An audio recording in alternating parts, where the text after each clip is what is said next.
യേശു കർത്താവിൻ്റെ അതിപരിശുദ്ധമായ നാമത്തിന് മഹത്വമുണ്ടാകട്ടെ.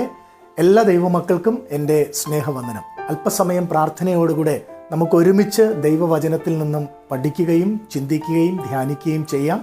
ഇന്ന് നിങ്ങളുമായി പങ്കുവയ്ക്കുവാൻ ഞാൻ ആഗ്രഹിക്കുന്നതായ ദൈവവചനം ന്യായാധിപന്മാരുടെ പുസ്തകം 8-ാം അധ്യായം 22-23 വചനങ്ങൾ. അനന്തരം ഇസ്രായേല്യർ ഗിദെയോനോട്, നീ ഞങ്ങളെ മിദ്യാന്റെ കയ്യിൽ നിന്ന് രക്ഷിച്ചിരിക്കൊണ്ട് ഞങ്ങൾക്ക് രാജാവായിരിക്കണം, അങ്ങനെ തന്നെ നിന്റെ മകനും മകന്റെ മകനും എന്ന് പറഞ്ഞു. ഗിദെയോൻ അവരോട്, ഞാൻ നിങ്ങൾക്ക് രാജാവാകയില്ല, എൻ്റെ മകനും ആകയില്ല, യഹോവയത്രേ നിങ്ങളുടെ രാജാവ് എന്ന് പറഞ്ഞു. മനുഷ്യനെ ദൈവം സൃഷ്ടിച്ചത് ചില കഴിവുകളോടുകൂടെയാണ്. മനുഷ്യന് കൊടുത്ത ആ കഴിവുകളെ അവൻ പ്രയോഗിക്കണമെന്നും ദൈവം ആഗ്രഹിക്കുന്നു. ദൈവം തന്ന കഴിവുകളെ ഉപയോഗിക്കാതെ നഷ്ടപ്പെടുത്തുന്നത് ഒരിക്കലും അത് ദൈവഹിതമല്ല. ദൈവം പലർക്കും പല കഴിവുകളാണ് നൽകിയിരിക്കുന്നത്. അതെല്ലാം ഓരോ രംഗങ്ങളിൽ പ്രയോഗിക്കുവാനുള്ളതാണ്.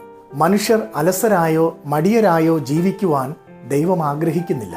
വളരെ ലാഭകരമായി നടന്നു വന്നിരുന്ന ഒരു ബിസിനസ് പെട്ടെന്ന് മാന്ദ്യം സംഭവിച്ചു. അപ്പോൾ അതിൻ്റെ ഉടമസ്ഥൻ വേറൊരു ബിസിനസ്സിലേക്ക് ശ്രദ്ധ കേന്ദ്രീകരിച്ചു. എന്നാൽ പുതിയതായി തുടങ്ങിയ ബിസിനസ്സിന് വേണ്ടതുപോലെയുള്ള പുരോഗതി ഉണ്ടായില്ല.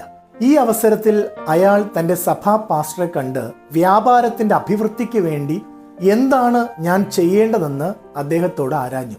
പാസ്റ്റർ ഇപ്രകാരം മറുപടി നൽകി, നമ്മാൽ ചെയ്യാവുന്ന കാര്യങ്ങൾ നാം ചെയ്യുമ്പോൾ നമ്മാൽ അസാധ്യമായ കാര്യങ്ങൾ ദൈവം ചെയ്തു തരും. മനുഷ്യന്റെ ബുദ്ധിയും കഴിവുകളുമെല്ലാം ദൈവത്തിൽ നിന്ന് വൻ കാര്യങ്ങൾ പ്രതീക്ഷിച്ചുകൊണ്ടായിരിക്കണമെന്ന് സാരം. തോൽവിയുടെ രംഗത്ത് ഭയപ്പെടുന്നവരോ തോറ്റോടുന്നവരോ ആയിരിക്കുവാൻ ദൈവം നമ്മെക്കുറിച്ച് ആഗ്രഹിക്കുന്നില്ല. പകരം നമ്മാൽ അസാധ്യമായത് ദൈവം നമുക്ക് വേണ്ടി ചെയ്യുമെന്ന പ്രത്യാശയോടെ പ്രവർത്തിപ്പാനാണ് ദൈവം ഉദ്ദേശിക്കുന്നത്.